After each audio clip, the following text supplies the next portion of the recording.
There must be a hole in the bottom of the boat. How else could new hermits have arrived?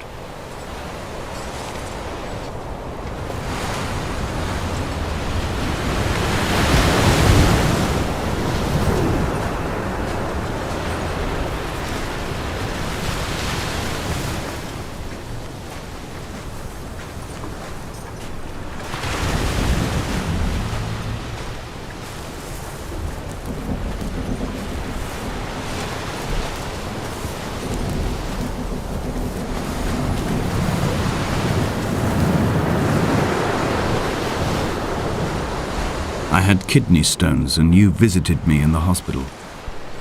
After the operation, when I was still half submerged in anesthetic, your outline and your speech both blurred. Now my stones have grown into an island and made their escape, and you have been rendered opaque by the car of a drunk.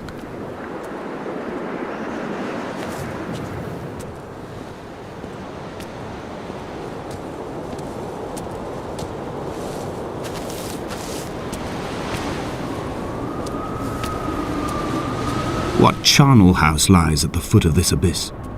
How many dead shepherds could fill this hole?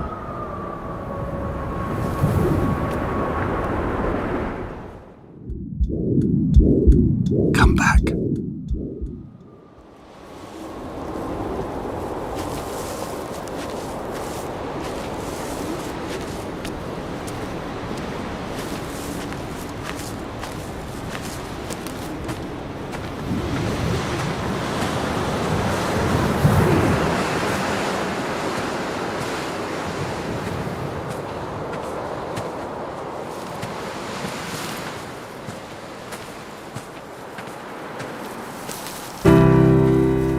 I've begun to climb, away from the sea and towards the center.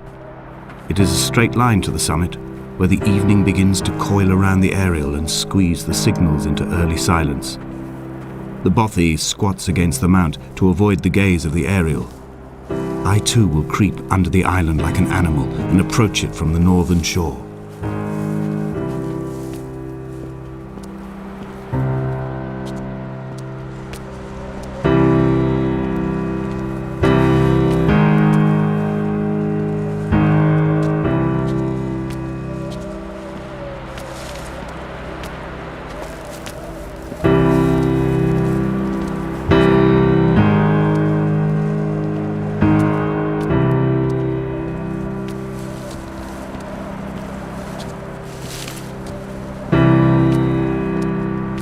The bothy was constructed originally in the early 1700s. By then, shepherding had formalized into a career. The first habitual shepherd was a man called Jakobsen, from a lineage of migratory Scandinavians. He was not considered a man of breeding by the mainlanders. He came here every summer whilst building the bothy, hoping eventually that becoming a man of property would secure him a wife and a lineage. Donnelly records that it did not work. He caught some disease from his malcontented goats and died 2 years after completing it. There was no one to carve white lines into the cliff for him either.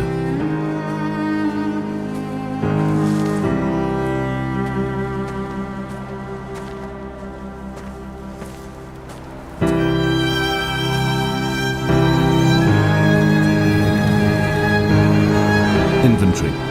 A trestle table we spread wallpaper on in our first home. A folding chair. I laughed at you for bringing camping in the lakes. I was uncomfortable later and you laughed then. This diary, the bed with the broken springs. Once asleep you have to remember not to dream. A change of clothes, Donnelly's book, stolen from Edinburgh Library on the way here. I will burn them all on the last morning and make an aerial of my own.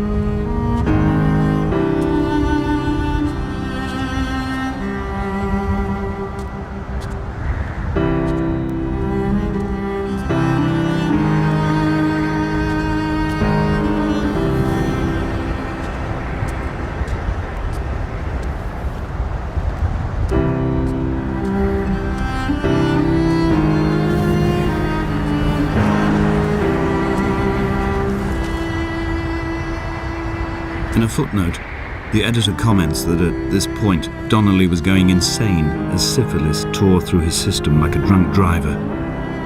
He is not to be trusted. Many of his claims are unsubstantiated, and although he does paint a colourful picture, much of what he says may have been derived directly from his fever. But I've been here, and I know, as Donnelly did, that this place is always half imagined. Even the rocks and caves will shimmer and blur with the right eyes.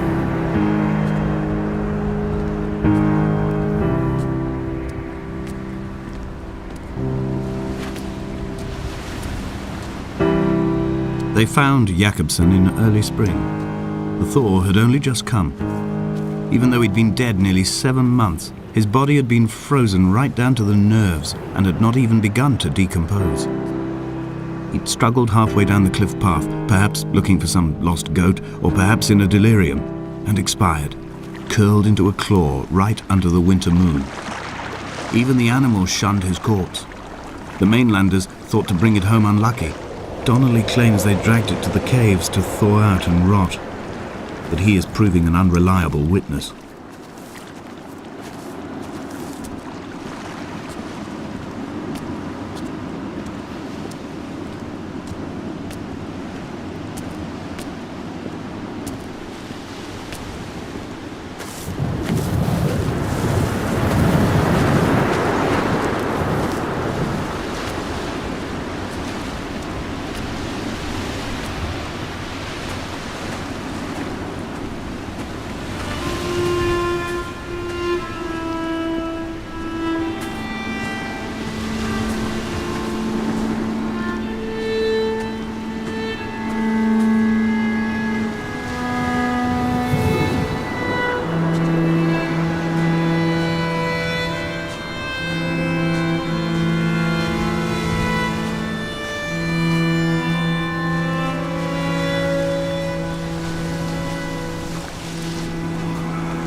Climbing down to the caves, I slipped and fell and have injured my leg.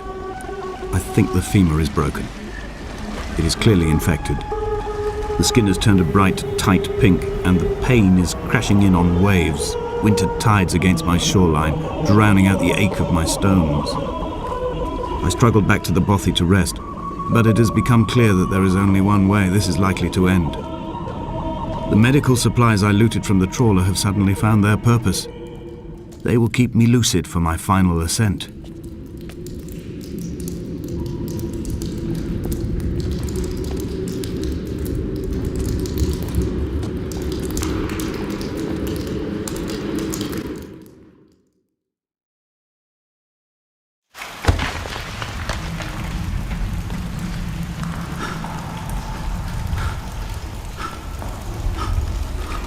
From here, this last time, I have understood there is no turning back.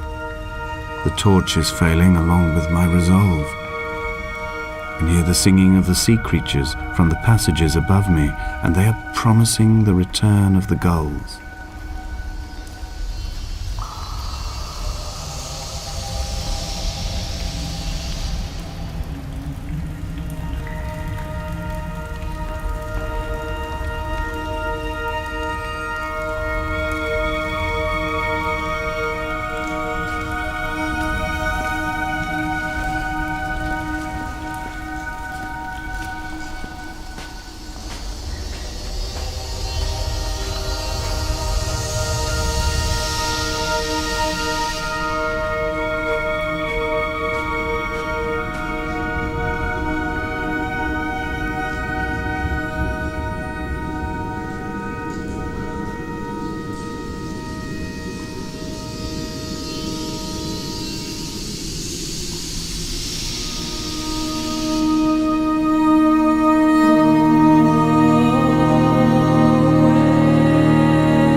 I first saw him sat by the side of the road. I was waiting for you to be cut out of the wreckage.